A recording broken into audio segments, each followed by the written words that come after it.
எல்லாருக்கும் அன்பான வணக்கம். நம்முடைய துலாம் ராசி நேயர்களே, இன்னைக்கு நம்ம பார்க்க போற இந்த முக்கியமான வீடியோ பதிவுக்குள்ள முழுமையா போறதுக்கு முன்னாடி நம்ம எல்லோரையும் காக்கக்கூடிய அந்த தமிழ் கடவுளான முருகப்பெருமான மனதார முழு பக்தியோட வேண்டி வணங்கிட்டு அப்புறமா இந்த பதிவுக்குள்ள போகலாங்க. ஓம் முருகா போற்றி, ஓம் முருகா போற்றி, ஓம் முருகா போற்றி, என்னை காக்கும் அன்பு தெய்வமே முருகப்பெருமானே போற்றி. கண்டிப்பா எல்லாமே நல்லதே நடக்கும். நம்ம வாழ்க்கையில இனிமேல் நல்லது மட்டும்தான் நடக்கும். பொதுவாவே நம்மளோட துலாம் ராசிக்காரங்க ரொம்ப மெதுவா, அதே சமயம் ரொம்ப ரொம்ப நிதானமா வாழ்க்கையில அடி எடுத்து வச்சு நிச்சயமா வாழப் போறவங்க. இவங்க எப்பவுமே தன்னுடைய சொந்த உழைப்பால மட்டுமே வெற்றி பெறக்கூடியவங்களா இருக்காங்க. இவங்கள பொறுத்த வரைக்கும் நான் மட்டும் நல்லா இருக்கணும், எனக்கு மட்டும் எல்லாம் கிடைக்கணும் அப்படிங்கிற அந்த சுயநலம் எல்லாம் துளி கூட கிடையாதுங்க. தன்னை சுத்தி இருக்கக்கூடிய எல்லோருமே நல்லா இருக்கணும், எல்லாருமே சந்தோஷமா இருக்கணும் அப்படிங்கிற ஒரு பொதுவான ரொம்ப பெருந்தன்மையான குணம் கொண்டவங்களா இவங்க இருக்காங்க.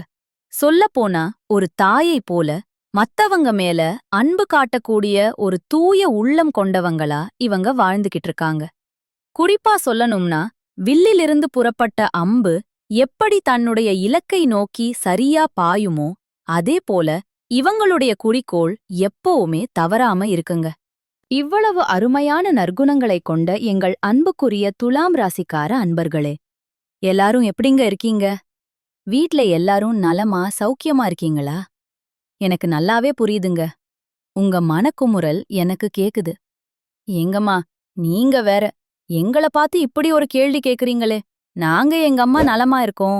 இப்போ எங்க வாழ்க்கையில இருக்கக்கூடிய பிரச்சனைகளையெல்லாம் பார்த்தா நாங்க நலமா இருக்கிற மாதிரியா உங்களுக்கு தெரியுது அப்படின்னு உங்க மனசுல நீங்க நினைக்கிறது எனக்கு நல்லாவே புரியுதுங்க.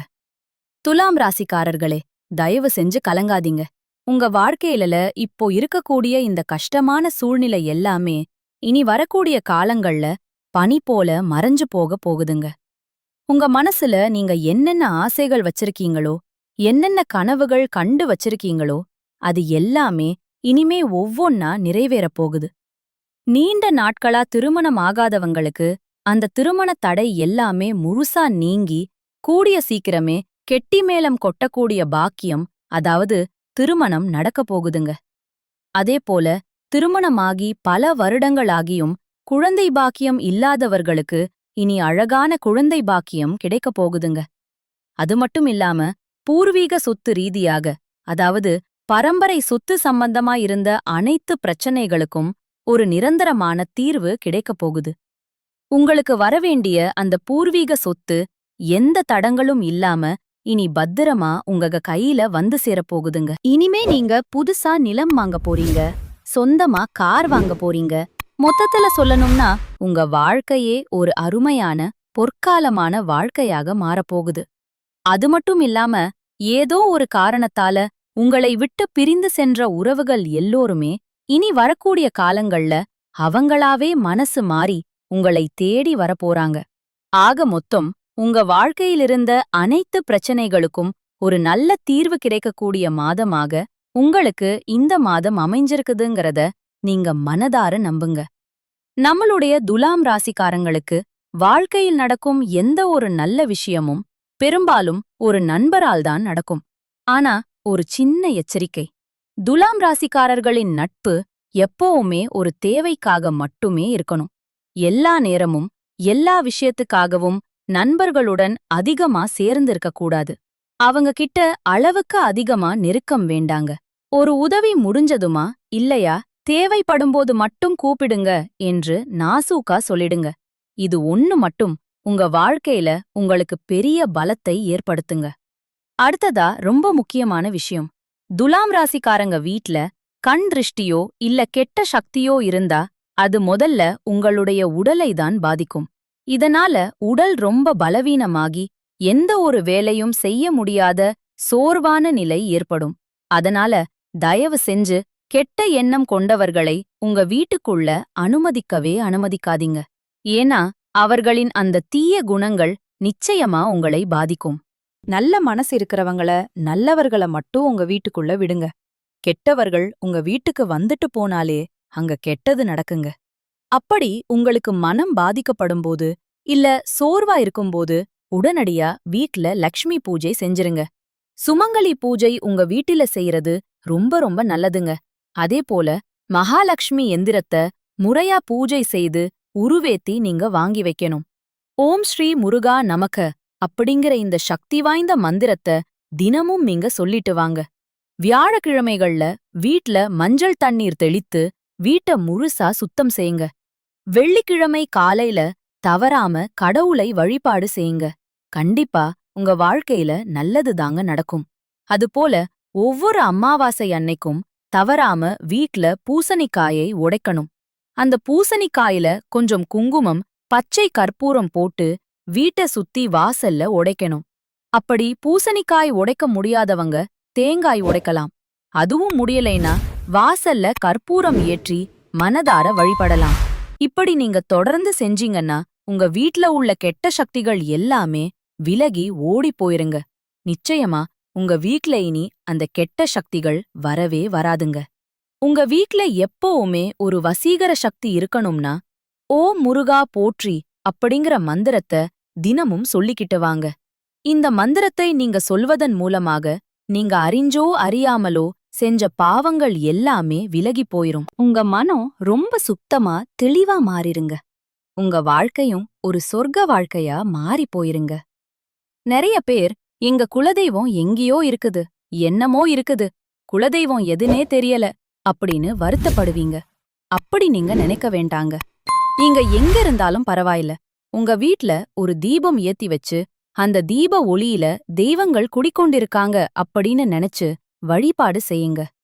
உங்களுக்கு குலதெய்வமே தெரியாவிட்டாலும் பரவாயில்ல, வீட்ல தீபம் ஏற்றி வச்சு ஏதாவது ஒரு நல்ல நாள்ல எங்க குலதெய்வமே எங்கள காப்பாத்துன்னு மனசுல நினைச்சு வழிபாடு செய்யுங்க. ஏன்னா குலதெய்வ வழிபாடு நம்முடைய குலம் காக்குங்க, நம்முடைய குலம் தழைக்கும். அதனால எப்பவுமே முதல்ல குலதெய்வம், அப்புறம்தான் இஷ்டப்பட்ட தெய்வம், அப்புறம்தான் உங்களுக்கு விருப்பப்பட்ட மத்த தெய்வங்க. சில பேர் சொல்லுவீங்க, நான் எந்த கோயிலுக்கு போனாலும் என்ன பரிகாரம் பண்ணாலும் எனக்கு எந்த ஏற்றமும் இல்ல, வாழ்க்கையில முன்னேற்றமே இல்ல அப்படின்னு நீங்க சொல்லுவீங்க. அப்படி இருக்கிறவங்க தினமும் காலையில எந்திரிச்ச உடனே முதல் வேலையா சூரிய பகவான பார்த்து நமஸ்காரம் பண்ணுங்க. அவங்களுடைய பரிபூரண அனுக்கிரகம் இருந்தா போதும். மத்த கிரகங்கள் எல்லாம் உங்களுக்கு சாதகமா இல்லைனா கூட பரவாயில்லைங்க. அந்த சூரியனுடைய பிரகாசம் உங்க வாழ்க்கையவே பிரகாசமா மாத்திருங்க. அந்த தெய்வீக வெளிச்சம் உங்களை வந்து சேருங்க. உங்க வாழ்க்கையில் இருக்கக்கூடிய கண்ணீர் கஷ்டம் எல்லாம் பனி போல கரைஞ்சு போயிருங்க. உங்க வீட்டில் இருக்கக்கூடிய கெட்ட சக்திகள் முழுமையா நீங்கணும்னா நீங்க கீழே சொல்லக்கூடிய இந்த விஷயங்களை தவறாம கடைபிடிக்கணுங்க. வாராவாரம் செவ்வாய்க்கிழமை அன்னைக்கு தவறாம முருகப்பெருமான வழிபாடு செய்யுங்க. தினமும் மாலை நேரத்துல வீட்ல நல்லெண்ணெய், அப்படி இல்லனா சுத்தமான நெய் ஊத்தி விளக்கு ஏத்துங்க. ஓம் சரவண பவ அப்படிங்கிற மந்திரத்தை தினமும் ஒரு 11 முறை பக்தியோட சொல்லிக்கிட்டு வாங்க. வாரம் ஒரு முறை பக்கத்துல இருக்கக்கூடிய அம்மன் கோயிலுக்கு போய் அந்த அம்மனை மனதார வணங்கிட்டு வாங்க. அதே போல பிரதோஷ நாட்கள்ல சிவபெருமான போயிட்டு வணங்கிட்டு வாங்க. முக்கியமா செவ்வாய்க்கிழமை அன்னைக்கு அசைவம் சாப்பிடுறத தவிர்க்கிறது ரொம்ப ரொம்ப நல்லதுங்க. கோயில்ல குங்கும அர்ச்சனை செய்யறது உங்களுக்கு ரொம்பவும் நல்லதுங்க.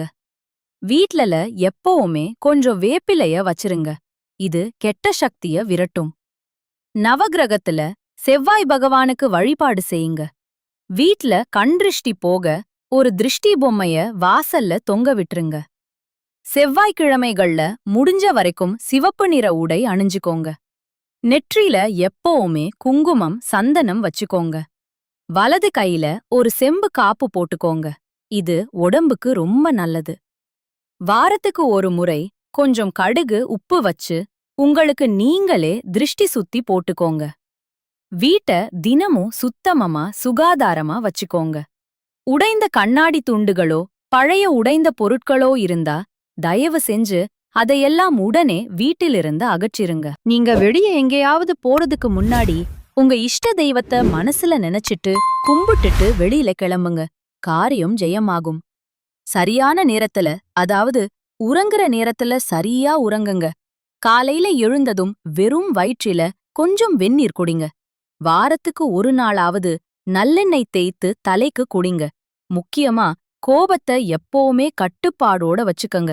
தேவையில்லாம தற்பெருமை பேசாம இருக்கிறது உங்களுக்கு ரொம்பவும் நல்லதுங்க.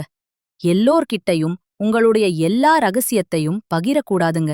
மனம் கலங்கும் போது யார்கிட்டயும் பேசாம கொஞ்ச நேரம் மௌனமா இருந்துக்கோங்க.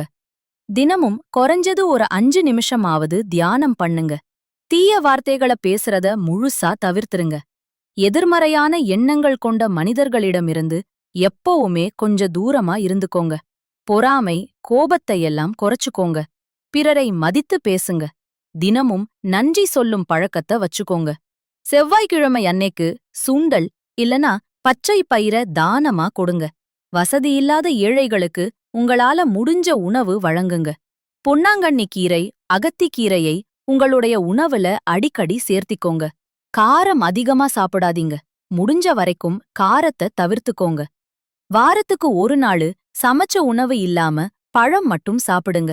வெள்ளம் கலந்த நீர தினமும் குடிங்க. சிவப்பு நிற பூக்கள கோயிலுக்கு தானமா கொடுங்க. வீட்ல தினமும் விளக்குக்கு முன்னாடி நீர் வெச்ச எலுமிச்சை மிளகாய வாரம் ஒரு முறை தவறாம மாற்றுங்க. இரவு தூங்குறதுக்கு முன்னாடி உங்க இஷ்ட தெய்வத்தை நினைத்து பிரார்த்தனை பண்ணிட்டு அப்புறமா தூங்குங்க. அடுத்ததா செவ்வாய்க்கிழமை மாலை நேரத்துல நீங்க செய்யக்கூடிய ஒரு முக்கியமான பரிகாரம் என்னன்னு பார்க்கலாம். ஒரு எலுமிச்சை பழம், 2 கிராம்பு, ஒரு பச்சை மிளகாய். இது மூணையும் வாசல்ல வச்சு விளக்கு ஏற்றி முருகப்பெருமானை மனதில் நினைத்து வேண்டிக்கோங்க. இத செய்யறதுனால உங்கள் வீட்டில் இருக்கக்கூடிய கெட்ட சக்திகள் எல்லாமே உடனே விலகி போயிரும். உங்களுடைய குடும்பத்தில இனிமே எல்லாமே நல்லதுதாங்க நடக்கும்.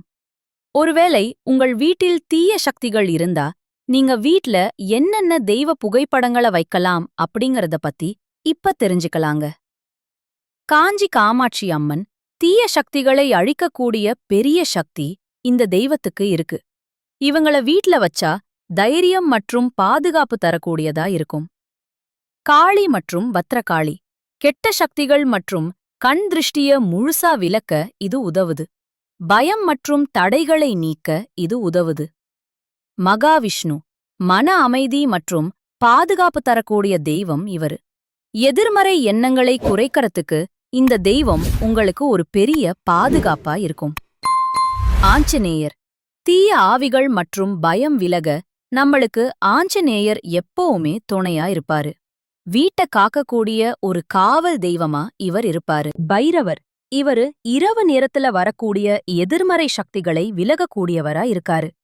வீட்டு சுற்றுப்புற பாதுகாப்புக்கு பைரவர் ரொம்ப பாதுகாப்பா இருப்பாரு. நரசிம்மர் தீய சக்திகளை முற்றிலும் அழிக்கக்கூடிய அபாரமான சக்தி இவருக்கு இருக்கு. சக்தி வாய்ந்த பாதுகாப்பு தெய்வமா இவர் இருக்காரு. சாய்பாபா மன அமைதியை அளிக்கக்கூடிய தெய்வமா இவர் இருக்காரு. தீய எண்ணங்கள், கவலைகளை விலக்க இவர் எப்பவுமே உங்களுக்கு துணையாவே இருப்பாருங்க. இந்த படங்களையெல்லாம் வீட்டின் வடகிழக்கு மூலையில நீங்க தெய்வ புகைப்படங்களை வைக்கலாங்க. கிழக்கு அல்லது வடக்கு சுவர் இருக்கிற இடத்துல நீங்க இந்த தெய்வ படங்களை வச்சீங்கன்னா தெய்வ அருள் முழுமையா உங்களுக்கு கிடைக்குங்க. நம்மளுடைய துலாம் ராசிக்காரங்க காற்று தத்துவத்தை கொண்டிருப்பதால இவங்க எப்பவுமே ஆழமான சிந்தனை மற்றும் வாழ்க்கையில ஒரு சமநிலையை விரும்புவாங்க. இவங்களுடைய தராசு சின்னம் நியாயம் மற்றும் தர்மத்தை குறிக்குதுங்க. இவங்க எப்பவுமே உறவுகளுக்கு ரொம்ப முக்கியத்துவம் கொடுப்பாங்க. மற்றவர்களின் உணர்ச்சிகளை நல்லா புரிந்து கொண்டு பிரச்சனைகளை தீர்க்க இவங்க விரும்பக்கூடியவங்களா இருக்காங்க. இவங்கள பொறுத்த வரைக்கும் தன்னுடைய வாழ்க்கையில 1000 பிரச்சனை வந்தாலும் அத பத்தி துளி கூட கவலைப்பட மாட்டாங்க.